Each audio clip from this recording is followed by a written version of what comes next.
दोस्तों, जैसा कि मैं आप लोगों के सामने हर रोज़ रात 10 बजे क्राइम की कहानी लेके आता हूँ, लेकिन जैसे मैंने आप लोगों से कहा था कि इस समय मैं थोड़ा सा बिज़ी चल रहा हूँ। तो जो कहानी का हमने जो वोट पड़वाए थे कि किस समय अपलोड करना चाहिए, तो ज़्यादातर लोगों ने बोला था कि कहानी का समय रात 9 बजे होना चाहिए। और दोस्तों, वो मुझे ठीक भी लगा, क्योंकि रात 10 बजे के आसपास ज़्यादातर लोग सो जाते हैं, वो सुबह को कहानी देखते हैं, जिसकी वजह से जो हमारे व्यूज़ हैं ये लगातार डाउन हुए हैं। इसलिए हम लोग कुछ समय के बाद में ये कोशिश करेंगे कि जो वीडियो है वो 9 बजे के आसपास ही लाई जाए, क्योंकि बस 2-4 दिन के बाद में मैं फ्री होने वाला हूँ। उसके बाद में वीडियो जो है वो आप लोग को 9 बजे के आसपास ही मिला करेगी। लेकिन दोस्तों, आज का जो वीडियो है ये भी आप लोग को 9 बजे ही मिला करेगा। और दोस्तों, आज की जो कहानी है, ये कहानी एक ऐसे रिश्ते को तार तार कर देने वाली है कि जिसमें सरासर जो गलती है ये महिला की है। और दोस्तों, ज़्यादातर जो मैं आप लोग को कहानियाँ सुनाता हूँ उसमें आप लोग देखते हैं कि मर्डर होता है, ये सारी चीज़ें होती हैं। लेकिन दोस्तों, आज की कहानी के अंदर ना तो कोई मर्डर है, लेकिन दोस्तों आज की कहानी के अंदर एक ऐसा प्रेम प्रसंग है जिसकी वजह से न कि माँ बाप को काफ़ी ज़्यादा शर्मिंदगी उठानी पड़ी, बल्कि पूरे समाज के अंदर जो उनकी इज्जत है वो तार तार हो गई। और दोस्तों, इस कहानी को सिलसिलेवार तरीके से मैं आप लोग को सुनाऊंगा, बस आप लोग इस वीडियो में अंत तक बने रहिएगा। तो दोस्तों, रात के 9 बज चुके हैं। मैं हूं आप सभी का अपना शावेज़ मलिक और हाज़िर हूं आप लोग के सामने फिर से एक क्राइम की कहानी को लेके, एक क्राइम की घटना को लेके। और दोस्तों, आज की जो घटना मैं आप लोग को सुनाने जा रहा हूं, ये घटना है उत्तर प्रदेश की। दोस्तों, उत्तर प्रदेश का एक शहर पड़ता है गोरखपुर। और दोस्तों, इसी गोरखपुर में एक थाना आता है गगहा थाना। और दोस्तों, इसी गगहा थाने के अंतर्गत एक गाँव आता है टोला गाँव। और दोस्तों, इसी टोला गाँव में रहने वाली एक बूढ़ी महिला, जिसका जो बेटा है वो चंडीगढ़ में रहकर नौकरी करता है। घर में उसकी बहू रहती है और परिवार के कुछ अन्य लोग जो कि अलग रहते हैं।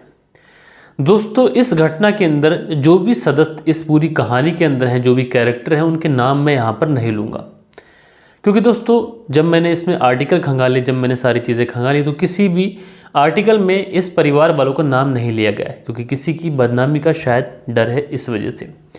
इसलिए कहानी हम लोग शुरू करेंगे तो हमें नाम तो रखना पड़ेंगे, क्योंकि बिना नाम के अगर कहानी शुरू करी जाए तो थोड़ा सा अजीब लगती है। इसलिए हम लोग इसमें कुछ नाम रखेंगे और वो सारे के सारे नाम काल्पनिक होंगे। तो दोस्तों, बात है 13 जून साल 2024 की। और 13 जून साल 2024 को जो बूढ़ी महिला थी ये अपने घर में सोई हुई थी। लेकिन दोस्तों, उसके बाद में ये महिला सुबह सुबह उठती है और उठने के बाद में चीखने चिल्लाने लग जाती है। परिवार के और अन्य लोगों को इकट्ठा करती है। परिवार के अन्य लोगों को इकट्ठा करती है। उसके बाद में परिवार के अन्य लोग वहाँ पर पहुँचते हैं और उस घर के अंदर जो मामला देखते हैं, उसे देखने के बाद में सबके सब हैरान हो जाते हैं। उसके बाद में सबके सब पुलिस थाने पहुँचते हैं और पुलिस थाने पहुँचने के बाद में कहते हैं कि जो इनका बेटा चंडीगढ़ में है, उसकी जो पत्नी है ये साहब हमारे साथ है और इसके परिवार वालों को फ़ोन कर लीजिए, उसके परिवार वालों को बुला लीजिए, क्योंकि बात ही ऐसी है, क्योंकि उनके परिवार के बिना ये बात बन नहीं पाएगी। अब जैसे ही परिवार वाले ये बात सुनते हैं कि अभी कुछ महीने पहले शादी हुई है, अब ये जो परिवार वाले हैं ये पुलिस में आ गए, मामला क्या है। इसलिए पुलिस वाले उन सारे ही लोगों को वहाँ पर बैठाते हैं। सबको पानी के लिए पूछा जाता है और सबसे पूछा जाता है कि आखिर बात क्या है, माजरा क्या है, आखिर इस नई नवेली दुल्हन को लेकर तुम लोग थाने में क्यों आ गए। उसके बाद में ये जो बूढ़ी महिला होती है, ये जो कहानी सुनाती है, वो सुनने के बाद में जो पुलिस वाले होते हैं वो भी हैरान हो जाते हैं। और जो कोई भी इस कहानी को सुन रहा था वो दंग था, परेशान था और यही सोच रहा था कि आखिर अपने बच्चों की शादी करने से पहले किन चीज़ों का ध्यान रखना ज़रूरी है। ये सारी चीज़ें आखिर इंसान अगर चेक कर ले तो शायद उसकी ज़िंदगी में प्रॉब्लम ना आए। दरअसल जो बूढ़ी महिला है, इसका एक बेटा है, जिस बेटे का नाम साहिल है। साहिल जो कि काल्पनिक नाम मैं ले रहा हूँ। जो साहिल है, जब ये बड़ा हो जाता है तो उसके बाद में घर परिवार वालों को अब साहिल की शादी की चिंता होती है। जब साहिल की शादी की चिंता इन लोगों को होती है तो ये लोग उसके लिए एक लड़की देखना शुरू करते हैं। अब दोस्तों, ये रहने वाले तो गोरखपुर के गगहा थाना के टोला क्षेत्र के हैं ये लोग, लेकिन इन्हें जगह क्षेत्र में एक लड़की बताई जाती है, जिस लड़की का नाम सोनम होता है। सोनम, ये नाम भी काल्पनिक है। अब दोस्तों, जब सोनम को इनके लड़के के लिए बताया जाता है तो ये अपने घर परिवार वालों के साथ में, जो महिला थी अपने बेटे के साथ में वहाँ पर पहुँचती हैं। उस लड़की सोनम को देखती हैं। साहिल को भी पहली नज़र में सोनम पसंद आ जाती है। सोनम देखने में बेहद ही खूबसूरत, बेहद ही अच्छी थी, इसलिए इनको पसंद आ जाती है। अब जो परिवार वाले होते हैं ये रिश्ता पक्का कर देते हैं। दोस्तों, जब रिश्ता पक्का हो जाता है तो उसके बाद में शादी की डेट लग जाती है। उसके बाद में जो समय था ये धीरे धीरे गुजरने लगता है। आखिरकार वो समय आ जाता है कि जब शादी का वक्त आ चला था। और दोस्तों, वक्त आता है 24 अप्रैल साल 2024। और 24 अप्रैल साल 2024 को ये जो महिला थी अपने बेटे साहिल की बारात लेकर इसी झंगड़ा थाना क्षेत्र में पहुंच जाती है सोनम के घर पर। अब जो सोनम के घर वाले थे ये बारात का बहुत अच्छी से स्वागत करते हैं। बारात का जो भी स्वागत होना चाहिए, जिस तरीके से भी रीति रिवाजों के हिसाब से बारात का नाश्ता पानी, जो भी सारी चीज़ें रहती हैं, फॉर्मेलिटीज़, वो निभाई जाती हैं। उसके बाद में जो दूल्हा दुल्हन थे उन दोनों की शादी हो जाती है। उसके बाद में जो बारात थी वापस जो साहिल है उसके घर पे आने लगती है। अब दोस्तों, बारात वापस आ जाती है। उसके बाद में साहिल जो था अपनी पत्नी के साथ में कमरे में पहुंचता है, अपनी पत्नी के साथ में एक नई ज़िंदगी की शुरुआत करता है। और शुरुआत करने के बाद में वो अपनी पत्नी की खूबसूरती देखने के बाद में उसका कायल हो जाता है। उधर जो महिला थी सोनम, ये कहीं ना कहीं साहिल को शायद थोड़ा नापसंद कर रही थी, इसीलिए कुछ बोलती नहीं है। बस उसके साथ में सुहागरात वगैरह मनाई जाती है। उसके बाद में जो सुबह हो जाती है, साहिल अपने काम से लग जाता है, दुल्हन अपने काम से लग जाती है।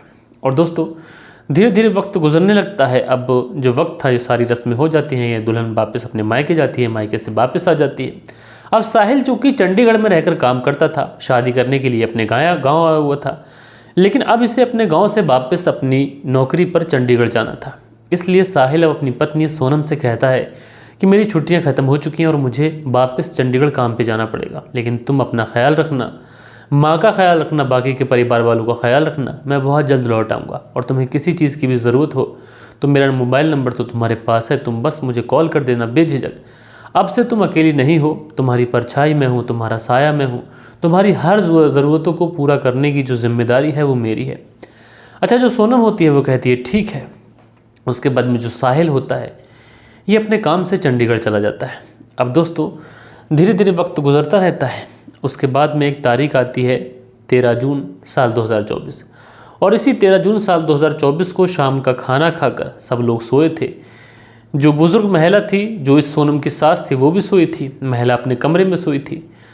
और इसी 13 जून को रात के करीब 2 बजे के आसपास ये जो महिला है इसकी आँख खुलती है। जब इस महिला की आँख खुलती है तो इसके कानों में कुछ आवाज़ें आती हैं। ये आवाज़ें ऐसी थी जैसे कोई सिसकियाँ भर रहा है, जैसे कोई हल्की हल्की सिसकारियाँ निकाल रहा है, चीखें निकाल रहा है। जब इस तरीके की ये आवाज़ें सुनती है तो ये देखने की कोशिश करती है कि आखिर इस तरीके की आवाज़ें आ कहाँ से रही हैं। कहीं ऐसा तो नहीं कि घर में कोई कीड़ा मकोड़ा, कोई सांप बिच्छू आ गया। अब दोस्तों, उसके बाद में ये जो बुज़ुर्ग महिला थी ये अपना कान लगाते हुए आगे बढ़ने लगती है। जैसे ही थोड़ा सा आगे बढ़ती है तो ये डर जाती है, चौंक जाती है, क्योंकि ये जो सिसकियों की आवाज़ें आ रही थी ये किसी और की नहीं बल्कि उसकी नई नवेली जो दुल्हन अपने बेटे के लिए वो लेके आई थी उसके कमरे से आ रही थी। अब जैसे ही ये अपनी बहू के कमरे से इस तरीके की आवाज़ें सुनती है, ये तुरंत गेट पर पहुंचती है। और गेट पर पहुंचने के बाद में कहती है, बहू दरवाज़ा खोलो, क्या हुआ बेटा। अब जैसे ही बहू अंदर से ये आवाज़ सुनती है कि सासू माँ गेट पे हैं, बहू अंदर से दरवाज़ा लॉक कर लेती है।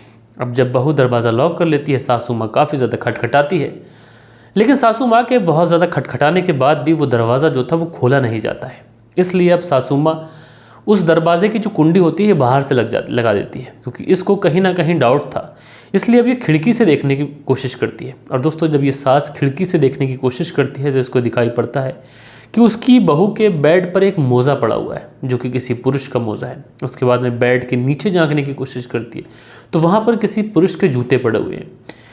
यानी ये महिला को समझते हुए ज़रा भी देर नहीं लगती है कि इसकी चीखें निकालने वाला कोई ज़रूर से ज़रूर इस कमरे के अंदर है। अब उसके बाद में ये जो बुज़ुर्ग महिला होती है, कुंडी तो बाहर से लगा चुकी थी, जो भी रिश्तेदार होते हैं उन्हें सबको इकट्ठा करके लेके आती है। जैसे तैसे रिश्तेदार आते हैं, सारे लोग आवाज़ देते हैं, लेकिन गेट नहीं खुलता है। अब दोस्तों, उसके बाद में वो जो रिश्तेदार लोग होते हैं वो उस गेट को तोड़ते हैं। तोड़ने के बाद में अंदर पहुँचते हैं। जैसे ही गेट तोड़ने के बाद में ये लोग अंदर पहुँचते हैं तो वहाँ पर थाना तलाशी शुरू कर देते हैं। हर जगह देखते हैं, कोई भी नहीं दिखता है। लेकिन दोस्तों, उसमें से एक शख्स को एक अलमारी के पीछे जो पर्दा पड़ा हुआ था उस पर नज़र पड़ती है और उसमें एक शख्स की आंखें साफ दिखाई पड़ रही थी। रात के अंधेरे में उसकी आंखें चेलक रही थी। वो जो व्यक्ति था वो उसको पकड़कर बाहर निकाल लेता है और ये सारे ही लोग उस व्यक्ति को पकड़ लेते हैं। पकड़ने के बाद में उसे मारने लगते हैं और जैसे ही बल्ब खोला जाता है सबके होश उड़ जाते हैं। दरअसल ये जो व्यक्ति था ये कोई और नहीं था बल्कि ये जो बहू थी नई नवेली इस घर की, उसका ही चचेरा भाई था, जो कि जब शादी के बाद से लगातार इस घर पे आ जा भी रहा था। अच्छा, चचेरा भाई था तो किसी को कुछ डाउट भी नहीं था, जब चाह रहा था आ रहा था, जब चाह रहा था जा रहा था, और कई बार वो अपनी बहन के कमरे में भी सोया था। अब ये चीज़ें साफ़ हो गई कि जितनी बार भी वो इसके कमरे में सोया था उतनी बार शायद उसने इसके साथ में शारीरिक संबंध बनाए होंगे। उसके बाद में ये जो परिवार वाले लोग होते हैं तुरंत इसके मायके में फ़ोन करते हैं, मायके वालों को सारी बात बताते हैं। उसके बाद में ये जो जोड़ा था, यानी इस लड़की का जो चचेरा भाई था और ये जो नई नवेली दुल्हन थी, इन दोनों को लेकर थाने में पहुंचा जाता है, गगा थाने में। और उसके बाद में पुलिस वालों को सारी बात डिटेल में बताई जाती है। अब दोस्तों, जब पुलिस वाले ये बातें सुनते हैं तो पुलिस वाले बड़ा हैरान होते हैं। उसके बाद में लड़की के परिवार वालों को इन्फॉर्म किया जाता है, और वो भी जब ये बात सुनते हैं तो उनके भी पाँव तले से ज़मीन खिसक जाती है। मौके वारदात पर पहुँचते हैं, उस थाने में पहुँचते हैं। और दोस्तों, जैसे ही थाने में पहुँचते हैं तो जो चचेरा भाई साहिल था वो अपनी ही बहन सोनम के साथ में बैठा हुआ था, और ये दोनों पुलिस से यही कह रहे थे कि साहब, हम दोनों एक दूसरे से बेइंतहा मोहब्बत करते हैं, और हमारी मोहब्बत अभी से नहीं बल्कि बहुत समय पहले से चल रही है। हम दोनों एक दूसरे से शादी करना चाहते थे, लेकिन परिवार के सामने हम लोग बता नहीं पाए, इसलिए सोनम की शादी समीर से हो गई। समीर जो कि चंडीगढ़ में रहकर नौकरी करता है। अच्छा, समीर जो है वो भी काल्पनिक नाम है। अब समीर से हो गई। समीर जब चंडीगढ़ चला गया तो उसके बाद में जो मेरी बहन थी, यानी जो मेरी प्रेमिका थी, ये अक्सर मुझे अपने घर पे बुलाती थी, और उसके बाद में हम लोग शारीरिक संबंध बना लेते। यही तो 13 जून को भी हुआ। 13 जून की रात को जब सब लोग सो जाते हैं, जो मेरी बहन सोनम थी मुझे कॉल करती है, कहती है सब लोग सो गए, तुम आ जाओ। मैं चला जाता हूँ। उसके बाद में शायद जो बूढ़ी माँ थी ये घर में उठ जाती है, और हमारे कमरे की आवाज़ें सुनकर ये इधर आ जाती है। लेकिन साहब, हम दोनों एक दूसरे से बेइंतहा मोहब्बत करते हैं, और हम दोनों एक दूसरे से शादी करना चाहते हैं। शादी की बात पर ये लोग अड़े हुए थे। पंचायत बिठाई जाती है 2 दिन तक। जो लड़की के घर वाले होते हैं, जो लड़के के घर वाले होते हैं, 2 दिन तक इनके बीच में पंचायत चलती है, लेकिन किसी बात का कोई भी निष्कर्ष नहीं निकलता है। क्योंकि दोस्तों, जो लड़का और लड़की हैं ये दोनों शादी करना चाह रहे हैं, लेकिन दोस्तों पुलिस वाले अभी जो लड़का चंडीगढ़ में काम करता है, जिसकी ये पत्नी थी, अब उसका इंतज़ार कर रहे हैं। वो व्यक्ति आए, उसके बाद में इस पूरे केस का खुलासा हो, और इस पूरे केस को एक तरीके से किस तरफ मोड़ा जाए ये पुलिस उसके बाद में डिसाइड करेगी। लेकिन दोस्तों, आप लोगों ने देखा कि एक लड़की जो कि शादी कर कर अपने पिता की मर्ज़ी से, अपने परिवार वालों की मर्ज़ी से एक ऐसी जगह पर पहुंचती है जहां पर सब लोग अनजान थे, और उसके बाद में वहां पर अपने प्रेमी, अपने चचेरे भाई को बुलाती है, और वहां पर अपने पिता की जो शान होती है, अपने पिता की जो इज्जत होती है, उसको तार तार करती है। एक महिला शादी करने के बाद में शादी की मर्यादा को ही नहीं समझती है। अगर उसे शादी नहीं करनी थी तो वो अपने परिवार से पहले बता सकती थी, लेकिन शादी करने के बाद में इस तरीके से अपने पिता को कलंकित करना, शायद इस लड़की ने ये सोचा भी नहीं था कि उस पिता को कितनी ज़्यादा चोट लगेगी। और दोस्तों, ऐसी लड़कियों के बारे में आप लोग क्या बोलना चाहते हैं, अपनी राय नीचे कमेंट्स बॉक्स में ज़रूर से ज़रूर दीजिएगा। और कल के दिन आप लोग के जो भी कमेंट्स आए हैं, अब वक्त होता है कि आप लोग के कमेंट्स पढ़े जाएँ। सो दोस्तों, हमारे वीडियोज़ पर जो कल के दिन कमेंट्स आए, इसमें राम नारायण साहू हैं, लिखते हैं लव यू सर। तो राम नारायण साहू जी, आपका बहुत बहुत शुक्रिया, लव यू टू। उसके बाद में राज रावत हैं, लिखते हैं आज की कहानी सुनकर बहुत अच्छा लगा। तो राज रावत जी, आपका बहुत बहुत शुक्रिया। नायक म्यूज़िक है, लिखते हैं नाइस स्टोरी, थैंक यू भाई। सुरेश नायक गोलाबाई उड़ीसा से। तो सुरेश नायक जी, आपका बहुत बहुत शुक्रिया। उसके बाद में माजिद अंसारी हैं, लिखते हैं अस्सलाम वालेकुम, आज की कहानी अच्छी है। तो माजिद अंसारी जी, आपका बहुत बहुत शुक्रिया। उसके बाद में MAD बहाबत करके आईडी है, लिखते हैं आपकी स्टोरी बहुत बढ़िया है, और इनका नाम है मदन बिहाबत। तो मदन बिहाबत जी, आपका बहुत बहुत शुक्रिया। विनोद उपाध्याय जी हैं, लिखते हैं आज की कहानी, आपका कहानी सुनाने का जो तरीका है ये बहुत अच्छा है, यानी दोनों ही चीज़ें अच्छी हैं, तरीका भी अच्छा है, कहानी भी अच्छी है। तो विनोद जी, आपका बहुत बहुत शुक्रिया। दिल बहादुर सिंह हैं, जो कि लंदन से हमारी कहानी सुनते हैं, लिखते हैं nice story, thank you mister Malik. तो दिल बहादुर सिंह जी, आपका बहुत बहुत शुक्रिया। उसके बाद में प्रिंस अली हैं, लिखते हैं इंशाल्लाह बहुत जल्द 25 के सब्सक्राइबर हो जाएंगे, डोंट वेरी ब्रो, अल्लाह आपको कामयाब करे। तो प्रिंस अली जी, आपका बहुत बहुत शुक्रिया। उसके बाद में सुनील त्यागी जी हैं, लिखते हैं नाइस स्टोरी, रेनू सुनील त्यागी शाना बुलंदशहर से। तो आप दोनों पति पत्नी का बेहद शुक्रिया। उसके बाद में अगला जो कमेंट्स है, लिखते हैं लव यू मलिक भाई, नाइस स्टोरी, सुरेंद्र कुमार, श्री विजयनगर राजस्थान से। तो सुरेंद्र कुमार जी, आपका बहुत बहुत शुक्रिया। बालेश्वर बिहारी हैं, लिखते हैं मलिक साहब जी नमस्कार सर जी, कहानी सुना अच्छा लगा, 4 दिन बाद कमेंट्स कर रहा हूँ, लाइक और कमेंट्स हो रहे हैं, लेकिन कमेंट्स भी कम हो रहे हैं भाई, थोड़े से व्यूज़ ही डाउन आ रहे हैं, इसलिए कमेंट्स भी कम हो रहे हैं। उसके बाद में दिनेश दीक्षित हैं, लिखते हैं इतनी लॉन्ग स्टोरी मत किया करो, फिजूल की बातें कम किया करो, ओके। तो दिनेश दीक्षित जी मेरे भाई, हर कहानी लंबी नहीं होती। अगर कोई कहानी लंबी होती है, इसकी स्टोरी लंबी होती है, तो वो लंबी सुनानी पड़ती है, क्योंकि शॉर्ट में सुना नहीं सकते। नारायण कुमार हैं, लिखते हैं आपने इतनी अच्छी तरह से इस कहानी को सुनाया है, लोग तो यही चाहते हैं कि कहानी सुना दो, लेकिन आप जो भी कहानी सुनाते हैं पूरी जानकारी लेने के बाद ही सुनाते हैं। तो नारायण कुमार जी आपका बहुत बहुत शुक्रिया। उसके बाद में सूफी देश करके आईडी है, लिखते हैं भाई कुछ नया लाया करो, ये सब सुनी सुनाई कहानियाँ हैं और सुनाते हो वो भी पुरानी, कुछ नया करो भाई। तो सूफी देश जी, आप जैसे लोग शायद बहुत आते हैं और बोलते भी हैं यही सारी बातें, लेकिन दोस्तों हमारे चैनल पर सारी कहानियाँ नहीं होती हैं। कुछ लोगों का काम होता है कि वो नेगेटिव कमेंट्स करते हैं, तो आप लोग करते रहिए, उससे मेरा कुछ नहीं जाता है। उसके बाद में सुबोध जी हैं, लिखते हैं I am happiest person who is duty in Indo Bangladesh border and my daughter engagement done today at Kangra Himachal Pradesh, where is my full family there expect me. Subodh Kumar BSF Siliguri. तो सुबोध कुमार जी, आपकी बेटी की इंगेजमेंट हो गई है और सकुशल हुई। मैं आपको बहुत बहुत बधाई देना चाहूँगा। भले ही आप अपनी बेटी के साथ नहीं थे जब इंगेजमेंट हुई थी, लेकिन आपका जो आशीर्वाद है ये हमेशा आपकी बेटी के साथ ही रहेगा। और इस पर एक रिप्लाई भी करते हैं, लिखते हैं कॉन्ग्रेचुलेशन सर, आप जैसे शूरवीर जो अपनी फैमिली से ज़्यादा देश के अपनी फैमिली से ज़्यादा देश को ऊपर देखते हैं, इसलिए आप देश की जनता सुरक्षित है, जीवन जीते हैं। That's off your sir ji, God bless you and your family. तो अनिल सालुंखे जी, जो कि काफ़ी प्यारे व्यूवर्स हैं और लगातार लोगों की रिस्पेक्ट करते हैं और देश के प्रति सच्ची श्रद्धा रखते हैं, तो आपका बहुत बहुत शुक्रिया। उसके बाद में अगला कमेंट अनिल सालुंखे जी का है, लिखते हैं शावेद जी माफ़ी मांगने की ज़रूरत नहीं है, अच्छा नहीं लगता, मैंने सोचा आपको मेरी बात अच्छी नहीं लगी, सब्सक्राइबर ज़रूर बढ़ेंगे। कल मैंने 2 अलग क्राइम की स्टोरी देखी थी। कर्नाटक के एक एक्टर ने दर्शन ने अपने फ़ैन को कैसे छोटी सी बात पर मौत के घाट उतार दिया, और दूसरी नागपुर की स्टोरी थी, पढ़ी लिखी सरकारी कर्मचारी औरत ने अपने 300 करोड़ की जायदाद के लालच में एक्सीडेंट करवा दिया। दोनों केसेस में पुलिस ने ईमानदारी और होशियारी से कातिल को पकड़ा। ऐसी स्टोरी भी हफ्ते में 2-3 बार डाला करो। अवैध संबंध से भी अलग कुछ स्टोरी दर्शकों को ला कर दिया करो, आपका बहुत बहुत धन्यवाद होगा।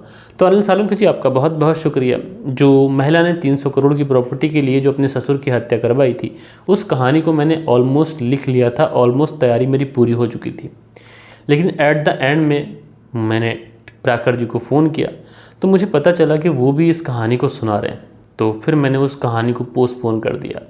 और जो दूसरी कहानी थी वो उस्मान सैफ़ी सबर पहले ही सुना चुके थे, तो इसलिए मैंने उस कहानी को भी नहीं पकड़ा, क्योंकि उस्मान सैफ़ी सर का भी बड़ा चैनल है, ठाकुर प्राखर सिंह का भी बड़ा चैनल है, और जो कि मेरे अच्छे मित्र भी हैं, तो उनके बड़े चैनल हैं, उनको अच्छे रिस्पांस मिल जाते हैं। मेरा छोटा चैनल है, तो शायद लोग जब सुन लेते तो मुझे अच्छा रिस्पांस मिल नहीं पाता, इसलिए मैंने उन कहानियों को अवॉइड कर दिया। तो दोस्तों ये थी आज की कहानी। आज की कहानी आप लोगों को पसंद आई हो तो ज़रूर से ज़रूर लाइक करिएगा। मिलते हैं दोस्तों कल के दिन किसी और क्राइम स्टोरी के साथ में। जब तक के लिए अपना ख्याल रखें, देश का ख्याल रखें, परिवार के रिश्तों की अहमियत को समझें। जय हिंद, जय भारत।